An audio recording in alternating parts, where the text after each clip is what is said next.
తల్లిదండ్రుల యొక్క ఉత్సాహ ప్రోత్సాహంతో అమ్మాయి వచ్చింది. వచ్చిన దగ్గర నుంచి పాపం కష్టపడి ఈ వేళ్ళు ఇట్లాంటుంటే నొప్పులు వస్తున్నాయి అమ్మా. అందుకోవాలి స్వరస్థానాలు చేరాలు మత్సరాలు అంటే మొత్తానికి సరళీశ్వరాలు ఒక్క నెల లోపల వచ్చిన వాళ్ళు ఈ అమ్మాయి ఒక్కతే.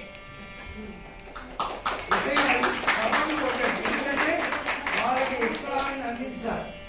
ఇంకా ఎన్నైనా వయసు నేను వయసు ఉంటే రోజు చూస్తుంది ఇక్కడ ప్రగతి సాధిస్తారు.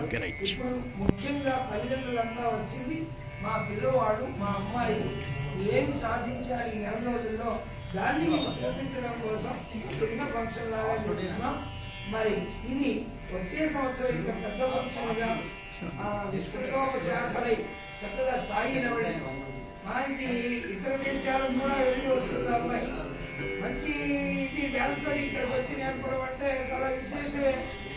ఎంత వస్తుందన్నది కాదు, ఎంతమందికి వస్తుందన్నదే లక్ష్యంగా పనిచేస్తాం. ఎంత సొమ్ము పెడితే మనం ఏం సాధించగలమండి. అది మన విశ్వనాథ్ గారు చక్కగా మృదంగం ఏదికి మృదంగ స్టేజ్ దగ్గర వచ్చారు, ఇక వస్తున్నారు, గావలో ఉన్నారు అందవే. కాబట్టి మరి అదేవిధంగా సుజాత గారు చక్కగా గాత్రం నేర్చుకొని ఎంఏ చేసి మంచి గాత్రం. అందులో చాలా మంది మీరు గాత్రాలు కావాలంటే కూడా నేను దానికి రెడీ సిద్ధం. ఈ నిజామాబాద్ జిల్లాలో ఉన్న వాళ్ళలో గాత్ర శ్రావ్యత కలిగి కర్ణాటక సంగీతాన్ని చెప్పినట్టు గొంతులో పలికించగలిగినటువంటి స్థాయి ఉన్నటువంటి వ్యక్తి. కాబట్టి మరి అందువల్ల ఇలా వీళ్ళందరూ చెబుతున్నారనే ఉద్దేశంతో నేను కూడా వైరల్ అంటే సరే వస్తున్నానమ్మా అన్నాను. వచ్చేసాను.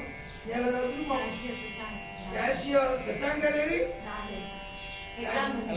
వారికి ఇవాళే పరీక్ష పెట్టాడు దేవుడు. వాళ్ళ నాన్నగారు వచ్చారు. మరి ప్రశాంత్ గారు కూడా ఇంట్రెస్ట్ తో బాగా వచ్చాడు. అందరికీ కూడా నేర్చుకున్న వాళ్ళు నలుగురు. సరే మొత్తానికి వాళ్ళకి చెప్తారు.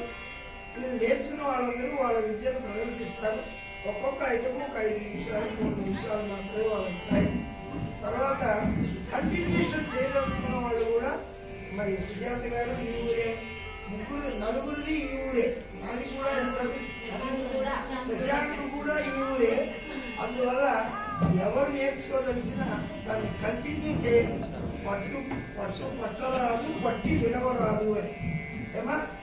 డ్యాన్స్ ఒకసారి వచ్చిందంటే ఒక కళ, అది ఎప్పుడు జీవితాంతం మిగిలింది. నాకు ఇప్పుడు 10th క్లాస్లో చదువుకున్న ఇంగ్లీష్ స్టోరీ కూడా ఇప్పుడుగా గుర్తుంది. అర్థమైందమ్మా. వచ్చింది అంటే పోదు. కాబట్టి అలా పోకుండా విద్యను కాపాడుకోవాలి. విద్య నిగూఢము విత్తము రూపము పురుషాళికి. మిమ్మల్ని ఎప్పుడు రక్షించేది విద్య. ఏ యుద్ధం చేశారో వెళ్ళొచ్చింది ఎందువల్ల? విద్య వల్ల. కానీ మంచిగా మాట్లాడితే ఎక్కడైనా మాట్లాడాలి.